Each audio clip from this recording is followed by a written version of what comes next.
제가 군대에 간 지 얼마 안 되었을 때 친한 친구로부터 온 편지 하나가 지금도 기억납니다. 제가 군대에서 고생을 하는 것은 우리를 위한, 자기들을 위한 평화의 대가라는 것입니다. 그냥 억지로 시간 때우는 것이 아니라 제가 군대에서 수고함으로 인해서 제가 사랑하는 사람들이 평화를 누리고 있으니까 친구야 힘을 내라는 것입니다. 제가 많이 힘든 시기였는데 이 편지를 보고 위로를 많이 받았어요. 생각이 달라졌거든요. 아, 그렇구나. 소중한 것을 지켜내기 위해서는 대가가 필요하구나. 내가 고생하기 때문에 내 사랑하는 사람들이 평화롭게 사는구나. 여러분, 우리가 지켜야 할 소중한 두 가지가 있어요. 기도와 가정입니다.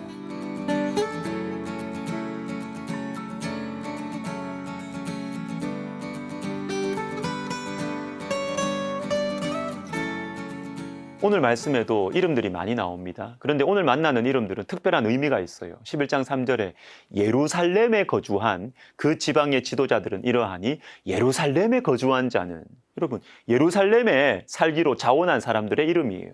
왜 이들의 이름을 기록하시는 것일까요? 예루살렘 성은 거룩하지만 위험했기 때문입니다. 1절에서는 거룩한 성 예루살렘이라고 하지만 2절에서는 예루살렘에 거주하기를 자원하는 사람들을 위해서 축복을 해줍니다. 거룩한 성이기 때문에 반드시 일으켜 세워야 했지만 그렇기 때문에 위험해요. 왜? 사단이 집중적으로 공격하기 때문입니다. 그래서 여러분, 예루살렘 성은 최전방입니다. 그래서 예루살렘 성, 이 최전방에 살기로 한 사람들의 이름을 하나님께서는 성경에 기록하신 것이죠. 저는 영적인 최전방, 거룩하지만 위험한 곳, 두 곳을 말씀드리려고 합니다. 첫 번째, 기도의 자리예요. 기도예요. 여러분, 기도의 자리는 거룩하지만 위험한 최전방입니다. 출애굽기 17장에는 광야에서 이스라엘 백성들이 아말렉과 싸우는 장면이 나오는데, 근데 이상해요. 모세가 손을 들면 이스라엘이 이기고 손을 내리면 아말렉이 이깁니다. 전투의 현장에서 직접 싸우는 것은 여호수아와 군사들인데 이기고 지는 것은 기도하는 모세의 손에 달려 있는 것입니다. 여러분, 기도의 자리가 최전방입니다. 그래서 어떤 교회에 기도의 불이 일어날 때는 사단의 공격도 많습니다. 마가복음 9장 29절 이르시되 기도 외에 다른 것으로는 이런 종류가 나갈 수 없느니라. 예수님께서 귀신 들린 아이를 고쳐주시고 나서 제자들에게 하신 말씀이죠. 기도만이, 기도 외에 다른 것으로는 이렇게 강력한 귀신을 쫓아낼 수가 없다는 것입니다. 그러니까 기도에 불이 붙으려고 하면 사단이 가만히 있겠습니까? 자신을 쫓아내는 이 기도의 불길이 한 교회 안에서, 한 가정 안에, 한 영혼 안에 다시 일어나려고 할 때 사단은 수단과 방법을 가리지 않고 기도의 불을 끄기 위해서 방해하고 공격할 것입니다. 여러분, 기도의 자리가 최전방입니다. 기도의 자리에는 공격도 많지만 은혜와 축복도 많아요. 위험하지만 거룩하고 복된 자리입니다. 특별히 하나님께서 앞서 행하시는 것을 볼 수 있는 자리, 기도의 자리입니다.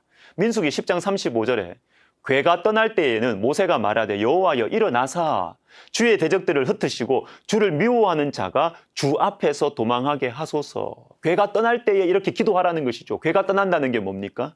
광야를 통과하면서 괴가 떠난다라는 것은 한 번도 가보지 않은 길, 어떤 적들, 어떤 동물들, 짐승들이 공격할지 모르는 그 길, 어떤 배고픔과 목마름, 어떤 문제가 나와 우리 가정을 공격할지 모르는 그 길로 들어가는 것입니다. 이때 기도하라는 것입니다. 여호와여 일어나소서. 하나님께서 대적들을 흩으시고 미워하는 자가 도망하게 해달라고 기도해라. 이렇게 말씀하세요. 왜요?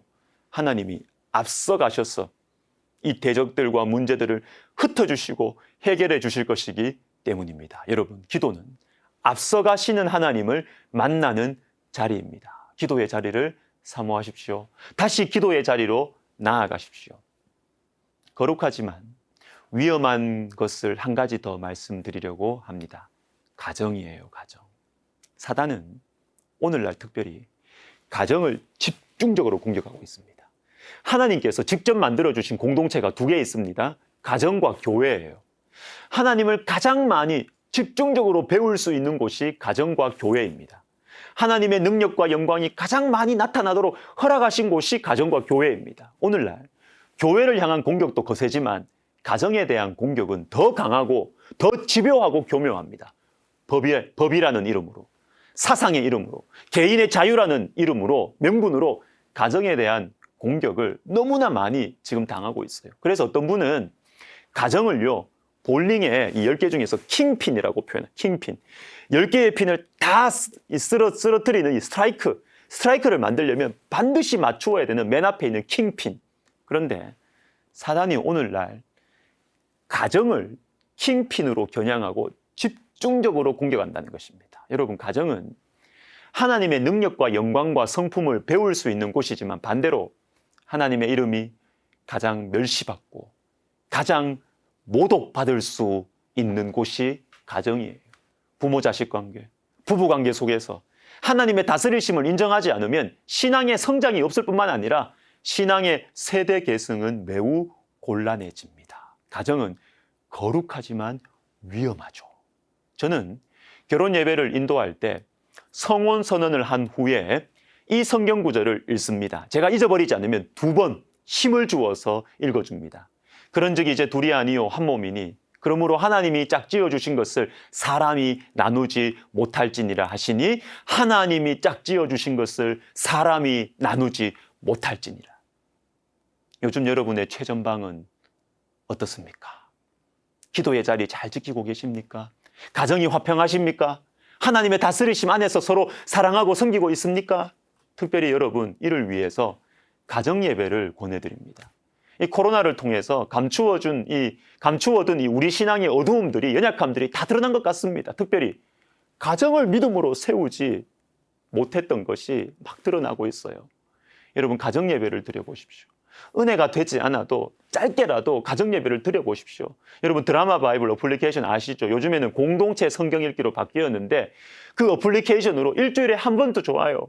온 가족이 함께 성경 한 장 또는 반장 그거 들으면서 같이 듣고 읽고 각자 느낀 점들을 쭉 나누어 보는 거예요. 아버지가 설교 길게 하지 마시고요. 쭉 그냥 돌아가면서 나누어 보는 거예요.